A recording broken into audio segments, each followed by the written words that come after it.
65 cars took off on this road today toward LaPorte City's Tootsie's. Not all were Volkswagens, but all were remembering Neil Carraway. The idea is to drive up, tune to 107.1 to hear Christmas music matched to the display, and donate money to St. Jude's Children's Hospital. Former Republican presidential hopeful Ben Carson endorsed Donald Trump, and so what were your reactions to that? I think it's kind of a natural. I'm joined by one of the event organizers, Emily Neindorf. And so tell me, Emily, this wasn't exactly the first choice for the location. How has the move been? What were those last minute decisions yesterday? Well, Alyssa, good morning. We are live here in the McCoy Rooms on Wartburg campus, where they are busy setting up for Unite Day.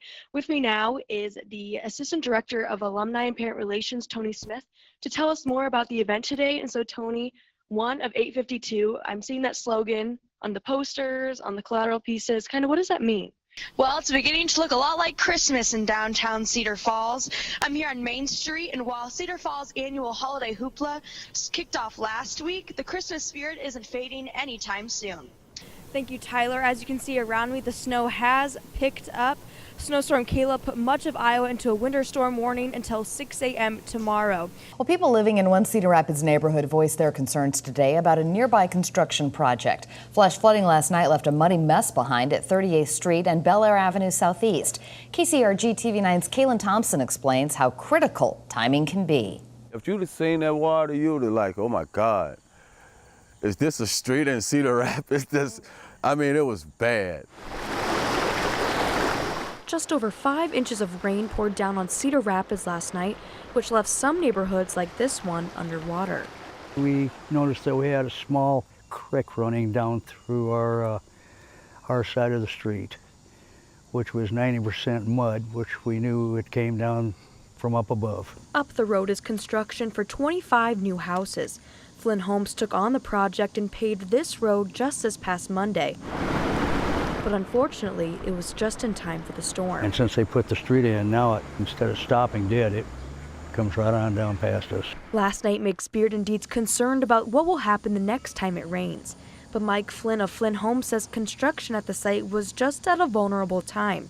He says the project has to follow strict city codes, and crews are scheduled to put in storm sewer intakes in the next 2 to 3 weeks. Those intakes will lead the water to a detention pond, which will alleviate rainwater in this neighborhood.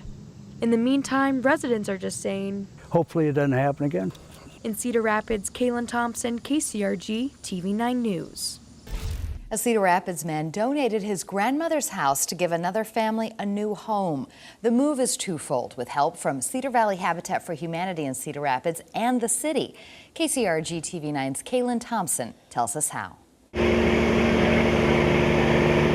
Cedar Valley Habitat for Humanity didn't build a house on Thursday like they usually do, but moved one. It's really all about creating affordable homeownership for another family. So any way that we can do that makes sense is good for us and hopefully good for everybody else. Workers moved a house from 2012 Wilson Avenue Southwest a few blocks down to 2425 Wilson Avenue Southwest.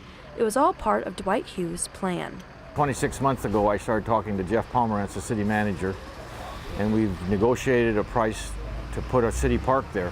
The city park where his grandmother's house once sat, the piece of land that also used to be home to the family tree and landscaping business Hughes Nursery. Hughes calls it a double win. Well, we were able to save a house and impact the neighborhood. Having a house and keeping that house out of the landfill is great for everybody. Habitat for Humanity helped Hughes find a spot for the house to go, and luckily the lot owner was an old friend. I've known Dwight for years, and it was really something. Yeah, it really touched me, going to a good cause. Cedar Valley Habitat for Humanity says they hope to have the house ready for move-in this fall. In Cedar Rapids, Calyn Thompson, KCRG TV9 News. Happy holidays from Ziggy's Domino's Pizza. This is John speaking. How can I help you? Most people call this guy Ziggy. So we just more or less go with it. But it's not even his nickname. It's his son's, who John Wiechmann named his Domino's franchise after. He says being the only locally owned pizza shop in town helps him get to know his customers better. You know, it's kind of funny because every time Kendra and I go out, I know somebody. So I'll just say, hey, how you doing? They'll say, hey, Ziggy, how you doing? And kind of goes, man, you know a lot of people. I go, I do know a lot of people. Wiechmann has been in Waverly for 14 years, half of his whole career in the pizza business. He logs long hours, sometimes up to 80 a week. You're in the restaurant industry, you can't have a 9-to-5 job. So you work pretty much 7 days a week. Scott Harn has worked for Wiechmann for 5 years and enjoys having him as a boss. He's just a go-happy person. He likes to see people happy instead of depressed. He's just like to keeps everyone's spirit going and everything. Which is one of the reasons why Wiechmann's workday doesn't stop when he gets home. This is the 8th season Wiechmann has transformed his Waverly home into a Christmas light display.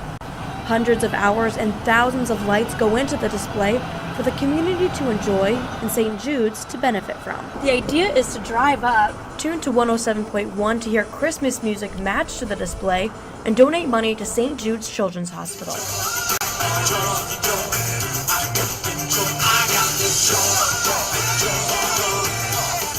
Along with fundraisers at Domino's, Wiechmann has raised thousands of dollars for St. Jude's from his Christmas light display, and people are noticing. It's super time consuming and it's expensive as far as buying the lights, and it's expensive on your electric bill and everything else. So I think it's awesome that he puts the effort in for everyone else and that he uses that opportunity for charity as well.